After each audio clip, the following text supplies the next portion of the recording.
Howdy! Welcome to Aspire Mountain Academy. I'm Professor Curtis, your instructor for this course in Introductory Statistics.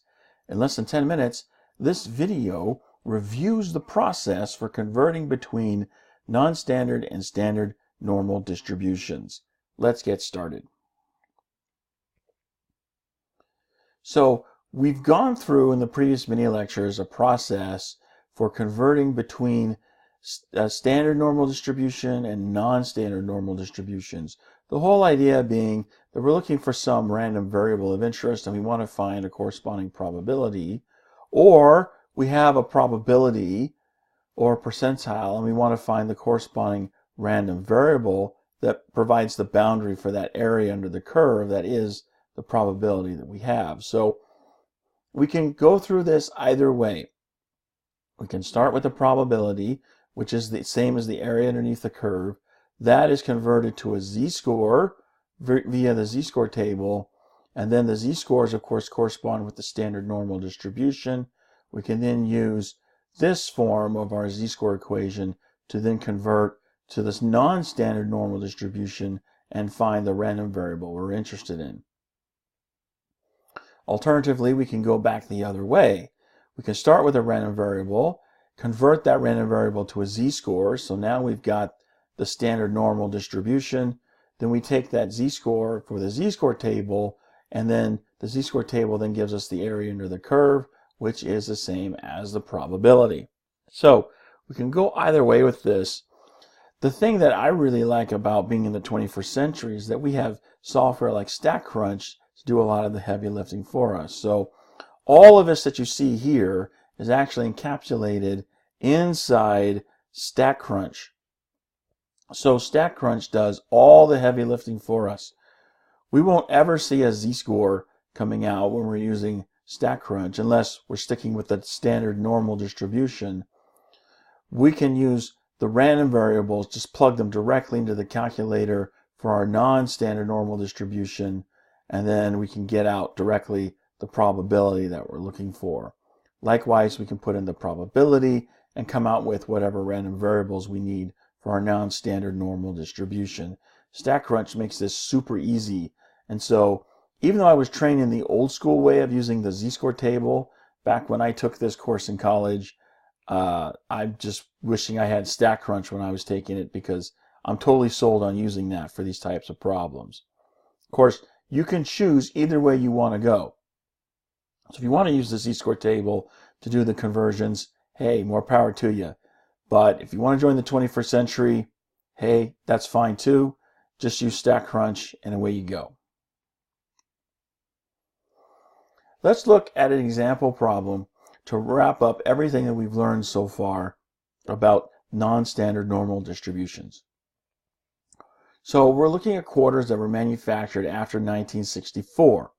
These quarters have a weight that is normally distributed with a mean of 5.67 grams and a standard deviation of 0.06 grams.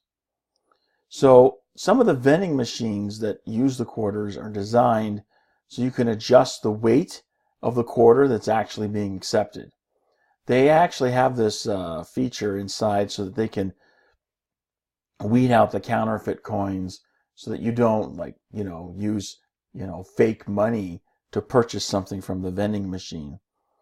And you can actually make your tolerances on what you're willing to accept as loose or as tight as you want. They give you that functionality with the vending machine.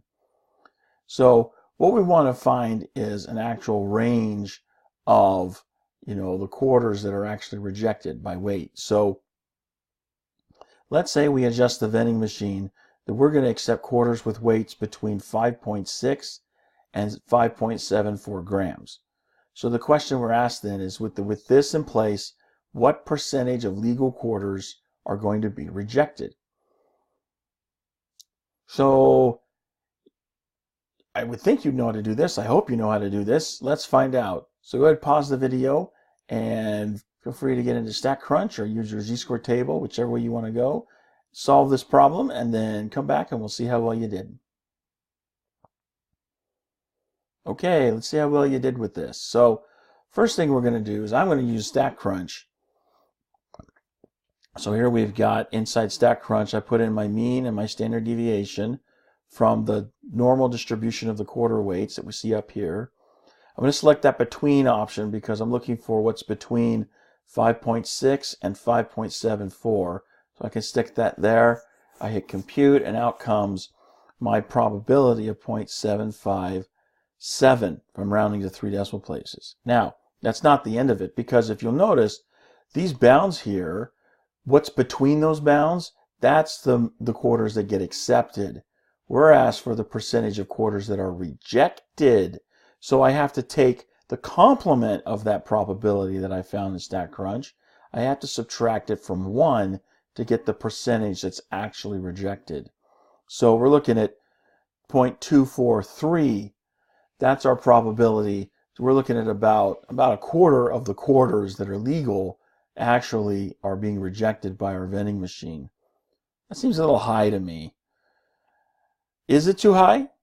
Well, I don't know. What do you say?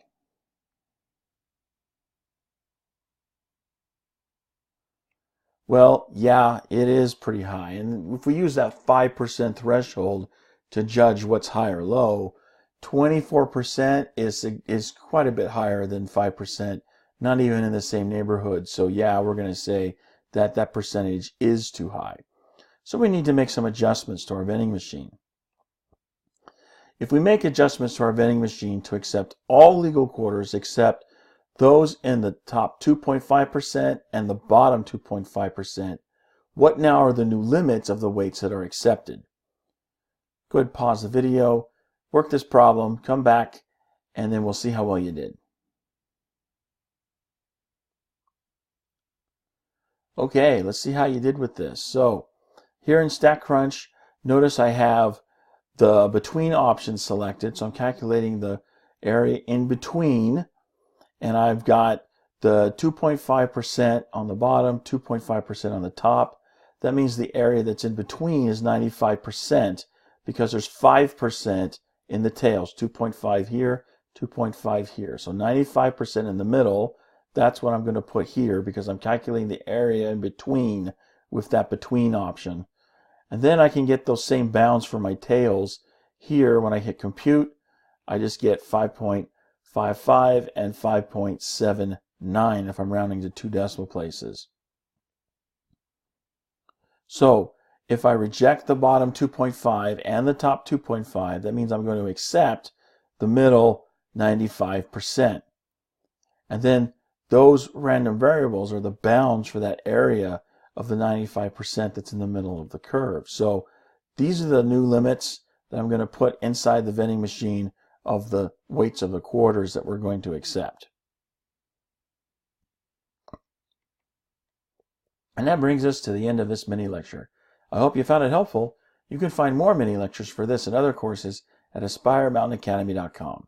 Thanks for watching. I'll see you in the next video.